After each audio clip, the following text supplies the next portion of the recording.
Hello. Welcome once again to another episode of the Face Your Ears podcast. What are we now on? This is episode 5, right? Yes. Episode 5 of, once again, ladies and gentlemen, of a 5-star podcast. Rich, I was confirming our latest episode published, and it did. And to my surprise, there was yet another review of 5 stars. Oh, really? I didn't know. Yes. Unbelievable. We continue to ascend. 3 out of 3 people.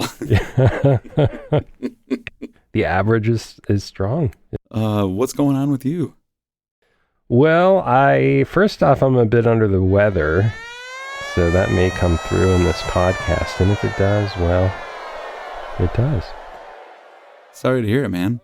It's okay. By the way, I just want to reassure everyone I've tested negative for COVID 3 individual separate times, so it's not that. Good.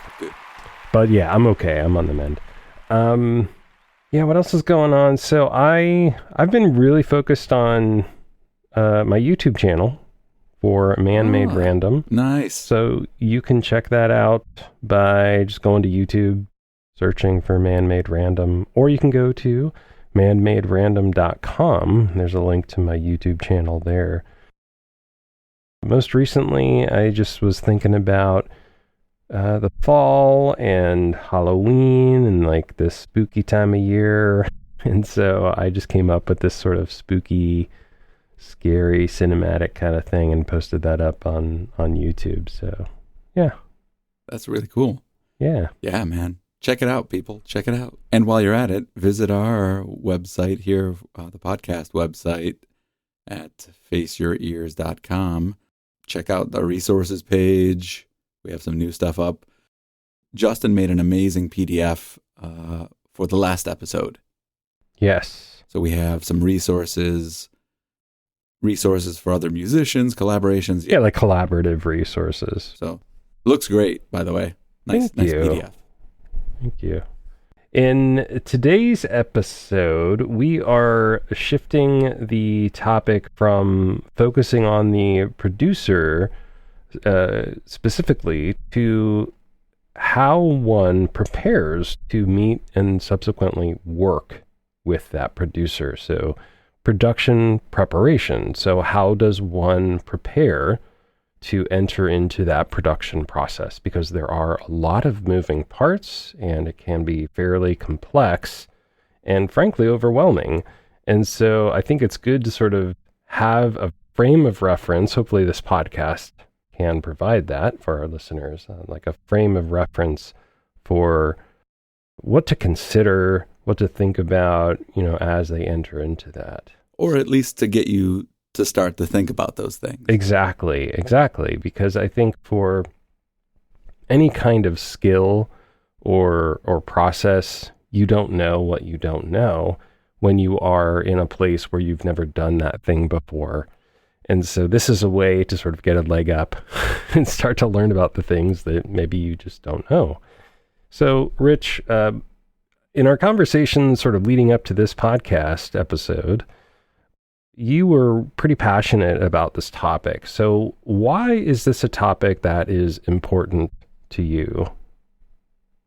I have a lot of clients who are at the point of where they're ready to take their music that they have gotten started on their own and either recorded on their own or they've done that and they want to connect with a producer now and take what they've started to the next level. Through the years, this has been kind of a constant thing, at least in my studio, for emerging artists of the trajectory. I have a handful of students who know how to do the production side of things and can get into that realm, but a good majority of the students, they might know enough, like I said, to lay down the idea, but most of them then have to look outward for that help. And they always ask me, what do I do? What do I need to have ready? How do I set this up? And it seems like it's kind of all over the place sometimes. So I wanted to talk about this so we can really get some concrete ideas down and someone could listen to this and be like, all right, I know what to start doing. Right. This is hopefully a great conversation starter. Hopefully it spurs more questions, more dialogue with you and your students about this process. And anyone, even if you're just a listener who's ready to do this kind of thing. What are your thoughts on that? I think from the producer's point of view, working with somebody that is prepared, that is engaged, that is passionate about the project and the work, and they show up and they respond and everything like that. That is a dream. And it's funny, none of those things have anything to do with music or talent. Like those are all like behaviors that anybody can exhibit in essentially any line of work. Absolutely. I feel it too on a day-to-day basis with students. Yeah. I'd rather have like 50 students who are like total beginners, but totally into it and wanting to like drain every bit of knowledge out of the lessons and are working on things on their own and preparing and are into it, than to have like 50 pros who are kind of like, meh. Lukewarm about it. Yeah. I'm kind of not sure, but yeah, I agree. How do you prepare for meeting with a producer? And then to kind of tag on to that, like what are some of the things that you tell your students? The number one thing that students have to keep in mind, or anyone entering into the producer-artist relationship, is to be prepared and to have an idea of what you're getting into and to have a plan. So preparedness, what I mean by that, so make sure that your material is well rehearsed. So if you have a song down that you're going to be laying down tracks for and you're doing vocals and piano, make sure you've practiced both of those things enough. Put the time in. A lot of times people are like, oh, I want to go and record the song and I want to play piano on it. And then they end up going into the studio and they waste a lot of time and money. I mean, the producers sometimes are like, fine, whatever. If you want to sit here for 3 hours plunking this out until it's perfect, fine. But the project can flow better, and you could maybe, if you have that extra, you could pay for that extra time. You could be doing other things. You could be adding more backup vocals. You could hire somebody through Sound Better and be like, hey, I'm not a really great piano player and I'm struggling with this. Here you go. Yeah, it's a great point. You feel like you can't get it together and that's the only thing that's holding you back, but the vocals are ready. Yeah, hire someone to do it. Preparedness, be well rehearsed, know your material, and then getting the materials themselves together to present to the producer. So I often encourage people to create a lead sheet for all of their songs before they go into the studio. A lead sheet, for those of you who don't know, is when you create a document in whatever program you use on your computer. I like to triple space the lyrics on that document, and then above the words, wherever there might be chord changes, I list the chords of the piece. And sometimes I'll split it into like verse, chorus, bridge, things like that to make life easier and label them. So especially if you're working remotely and you're both looking at the same page, you could be like the bridge, and then the bridge is labeled, and you guys can jump to the same spot. Essentially, the chord changes you're putting above the word or words, like where the chord changes. Like if you were kind of playing along on a rhythm guitar, like acoustic guitar, you would get a sense of like, oh, this is where the chord sort of changes with the lyrics. Okay. Exactly. So that's always a good thing to have if you can. If you have chords, if you've written chords on piano or whatever instrument, and you have them, write it out. And it's also a good thing for you for the future as well, because hopefully you'll be releasing a lot of music, and maybe like once you're like 20 songs in, you might not be playing those early songs as much, but then suddenly you got to pull them out again for something. It's good to have that archived lead sheet that you could go back to and be like, what was I playing? What was I doing? And mark any other essential things on that lead sheet that you think that will be relevant to playing it properly. So lead sheet. Then next thing is a rough demo. Now, we've talked about all this stuff in the previous episodes with getting the equipment together, all that. So if you have any questions, if you jumped in at this point and you want more info on getting the basic DIY home studio setup so you can record a rough demo, go back to earlier episodes. I think episode 1, right? Is what we talked about episode 1 for DIY home studio. Yeah, check it out. So record a rough demo. Try to find how fast the song is, like the BPM, beats per minute, that you're aiming for, kind of an estimation.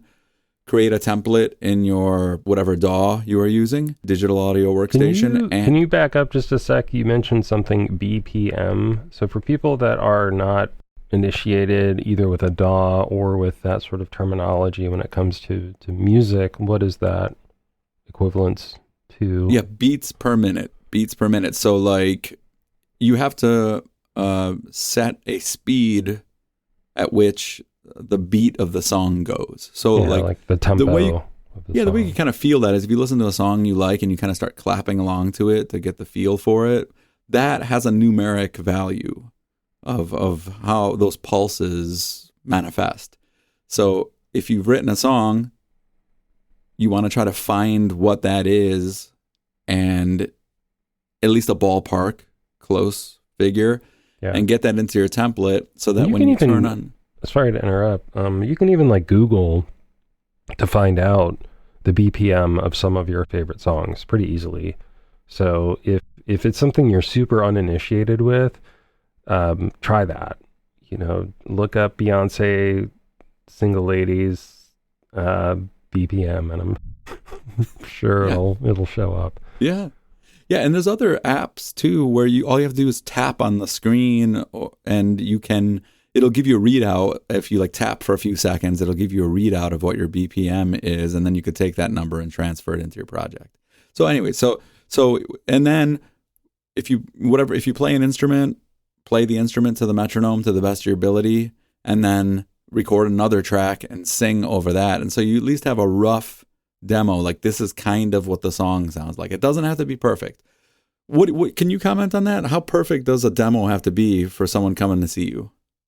It is not important at all for it to be this polished, perfect kind of thing. So for instance, a simple vocal line and maybe a piano, very simple piano accompaniment, or guitar, like acoustic guitar accompaniment, is perfect.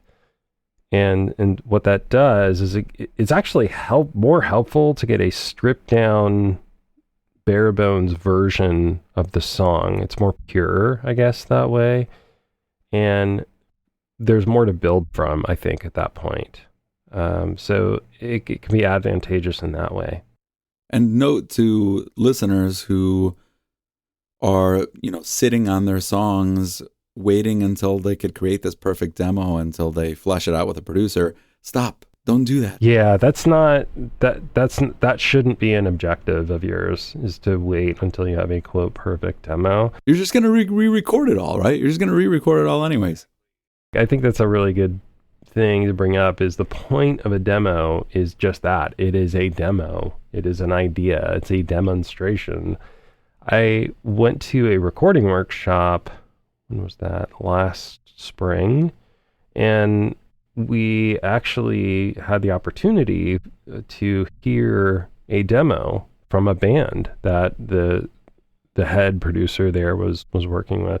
It wasn't very good, but the record label that the band was working with, somebody there heard something and was like, yes, this is a good song. It was just a bad demo, I guess. And so the next step was that we heard the now produced version, and it was unbelievable.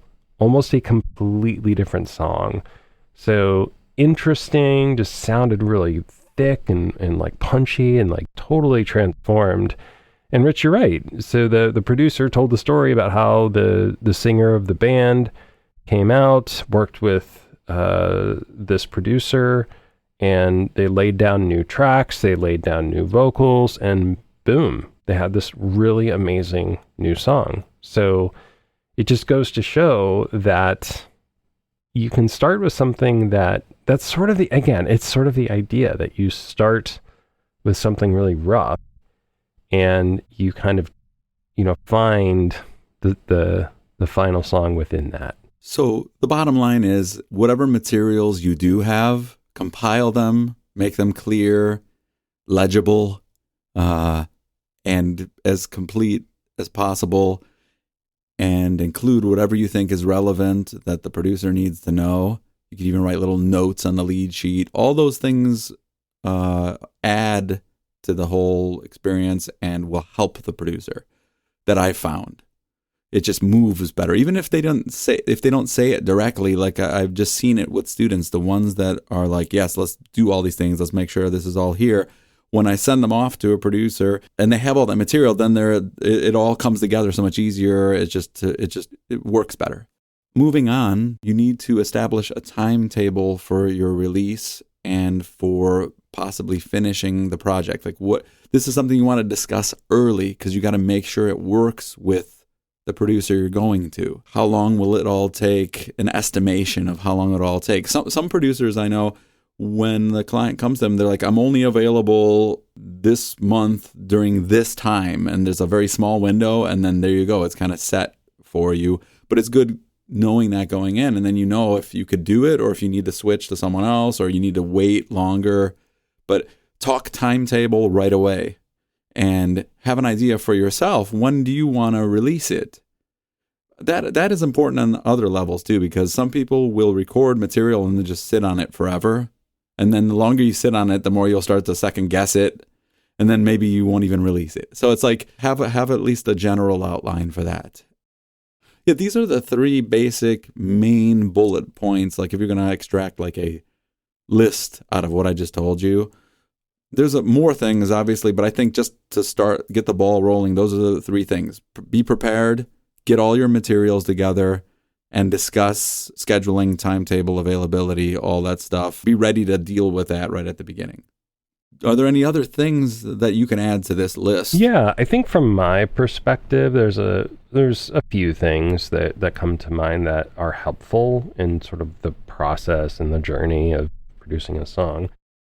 The first that comes to mind is having a client share example songs before the session. So this goes back to what we were talking about before with something as fundamentally important as BPM. So, if a client provides, say, 2, 3, 4 example songs and they're all within the same BPM range, that's really helpful information for me, because now I know sort of the range that we want to produce this song in terms of tempo, things like that. But beyond that, it gives a clear sense of stylistic choices. So that could be something like electronic drums versus acoustic drums. That could be, do we want to use electronic instruments in general? Do we want to use acoustic instruments in general? All of those different types of choices. So there's a lot of choices that have to be made in the journey of producing a song. And so this can really ensure firm footing.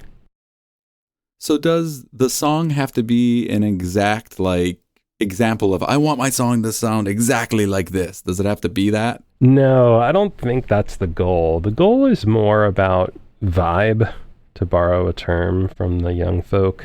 So it's just more about a feeling or a style. What are you talking about? We invented the term vibe. That was totally our generation. We did. Maybe before us. I don't know. To add to that, pick songs where it might give the producer more information. So like if you're like, I like the drums on this track, the way they sound.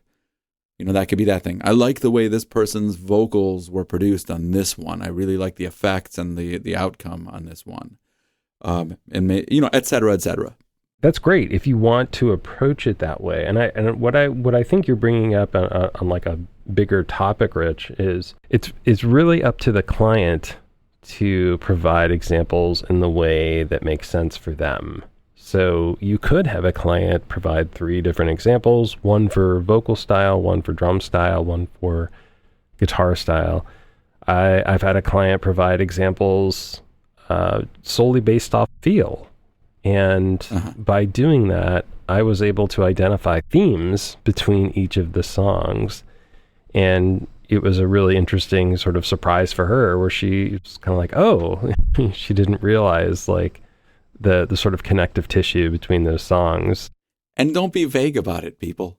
So don't be like, I am going to send you a Bach minuet, a death metal song, and a, you know, like an Irish jig. Done in the style of polka. There you go. Take it away. You know, be a little more clear as to why you're sending the track. Like, if it is more of a vibe thing, talk about that. So anyways. For sure. I think, Rich, you have kind of been alluding to this. It's just to ensure that there is a pre-production meeting. So before you actually set foot in the studio virtually or on site, it's important to just meet with the producer as a human being and just get to know each other and have the opportunity to talk about your vision of the project, what some of your goals are, your concerns are, your challenges, etc. Just an opportunity to get everything out on the table. So that way you set yourself up for success from the get-go. And I think another important consideration is to have I touched on it a moment ago, just having a clear idea or vision for what you want to do, and having sort of an agenda in place, and having this mindset of planning ahead for sessions, making it sort of, not to be a downer, but sort of like a job. It is work. It's work we're passionate about. But at the end of the day, it is work. It is time that you have to spend doing something. So I think because of that, planning it out, scheduling it is really critical.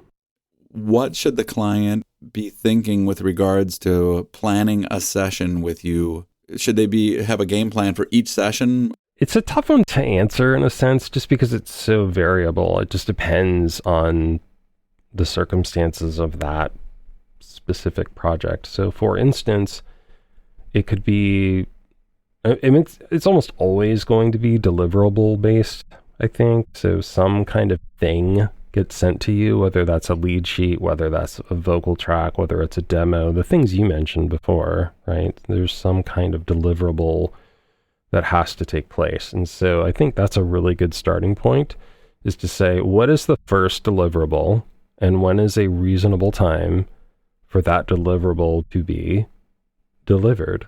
So I think that's going to sort of create a domino effect for scheduling, and that is completely dependent on the variables of that project. There must be more, Rich. There's always more. So tell us, what else is there? What other things should someone consider? Be flexible.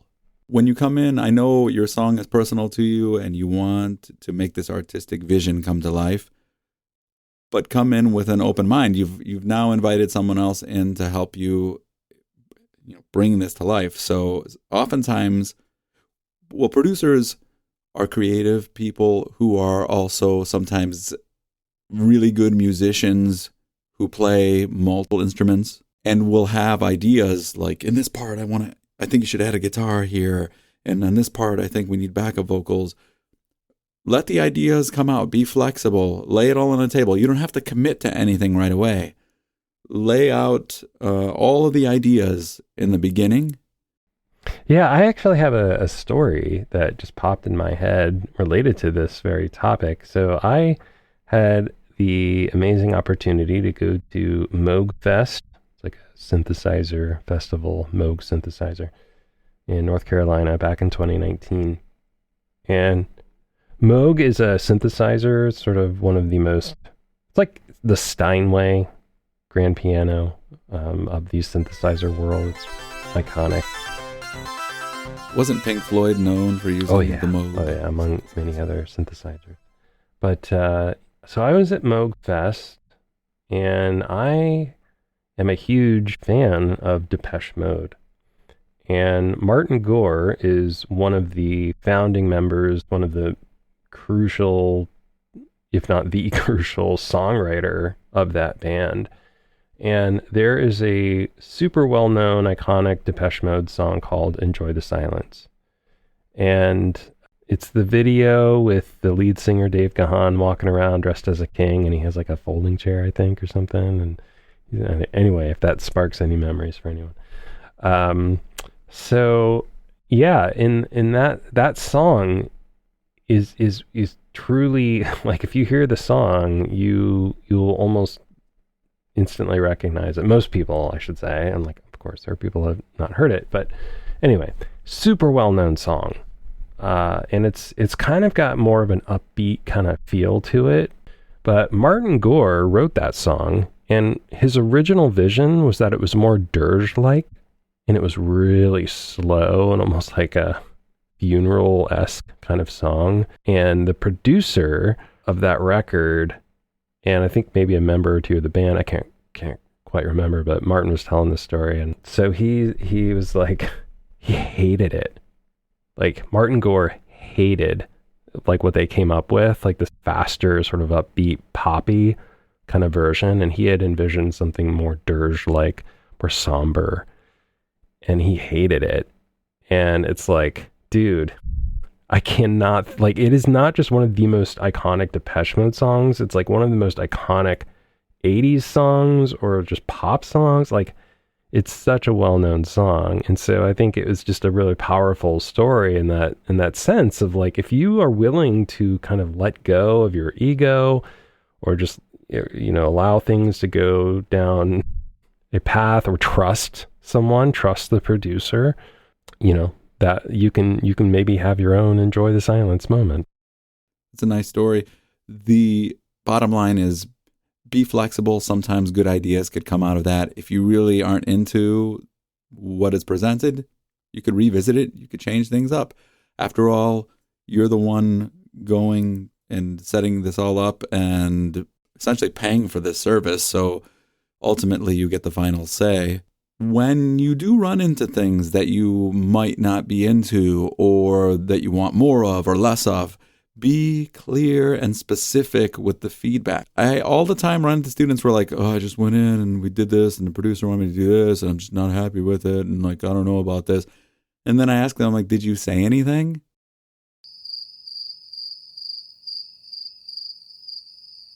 Okay, it almost feels like getting a haircut. And if you get a horrible haircut, you know, it's really hard to be like, oh, I don't like it. And so like, the barber can't read your mind and can't fix it, or at least make it better without you communicating that. So yeah, 100%. And I, as the producer, I try not to get my feelings mixed up in it. It's just, it's really objective, I guess, for me, or I try to make it as objective as possible. You know, if you don't like some of the choices I made, it's not going to hurt my feelings, because my feelings aren't involved. It's just some artistic choices I made. And so if you disagree with those because they don't align with your vision, that has nothing to do with feeling. That has to do with, yeah, I was thinking this would be cool with acoustic drums instead of electronic. Yeah. Great. Let's make that change. Yeah, totally. Don't be shy about explaining things in your own way. Not everyone is going to have this crazy vocabulary and know all the lingo, the studio lingo and all that. That's okay. Try to voice it the best you can and work it out. Yeah. Yeah. Keep talking. Keep talking. I think this is really important, and I've experienced this where it's really hard because you're talking about art, essentially. It's sort of this subjective experience, and you're trying to be objective about it, and it's really difficult to sort of intertwine that. But keep doing it. I've had that experience with clients where I'm patient and I continue to listen and I encourage and I ask clarifying questions, and I think that is so important, is to just keep that dialogue going. And it just makes things clearer and sharper. I always tell my students, beware of the producer who inflexible with what they bring to the table as well.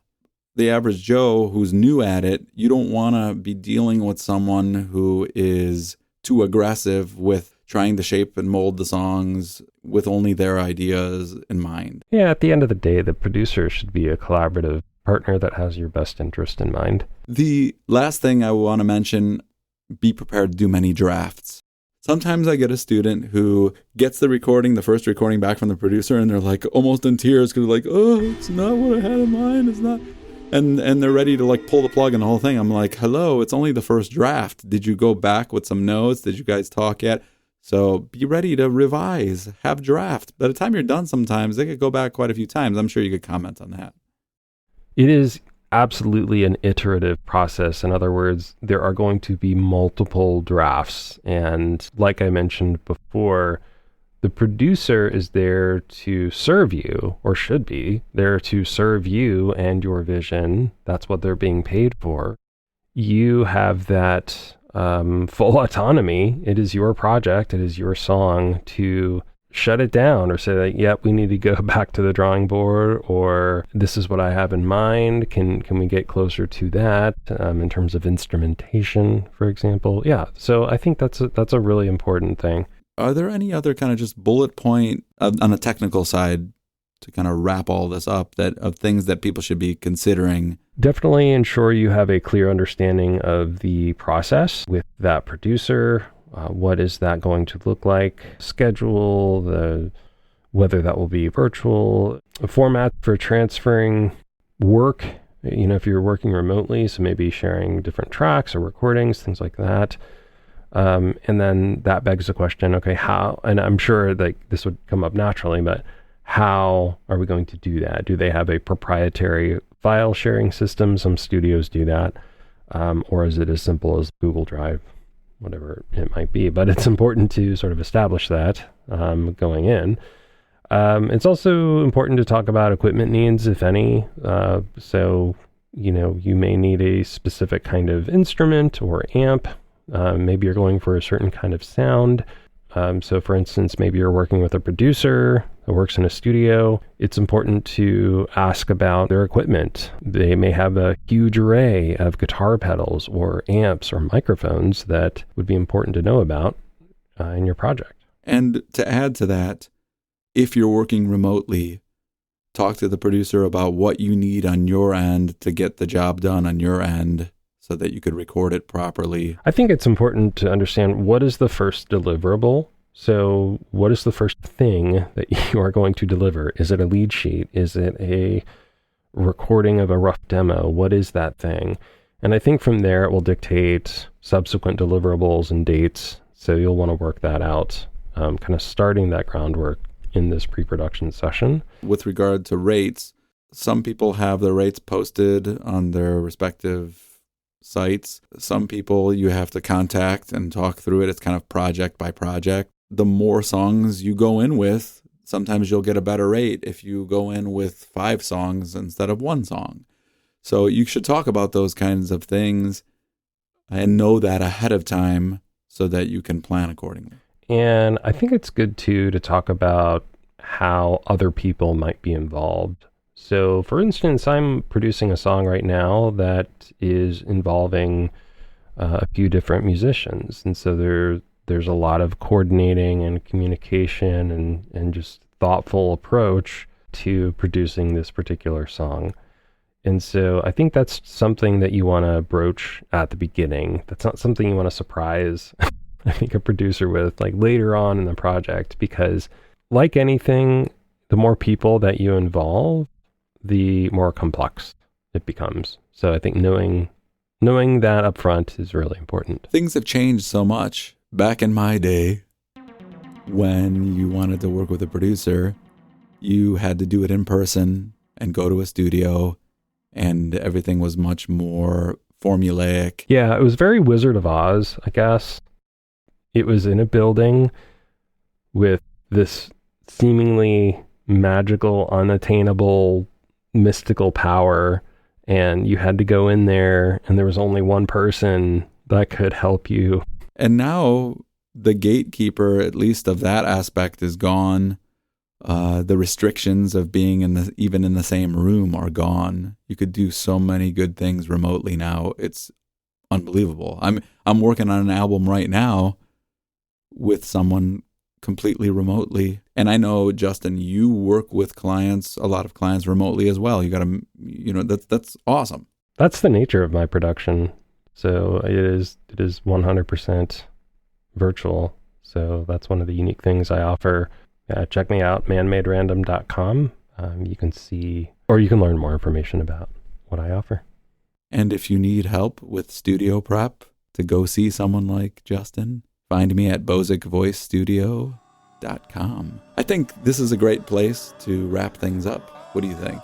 I think so too. I think we've covered a lot, and I think this episode maybe was a little bit longer, but I think it needed to be. I think there's a lot to unpack in this arena, and so it was great to spend a little extra time with you to do that. So thank you very much, Rich, and I look forward to talking to you on our next episode.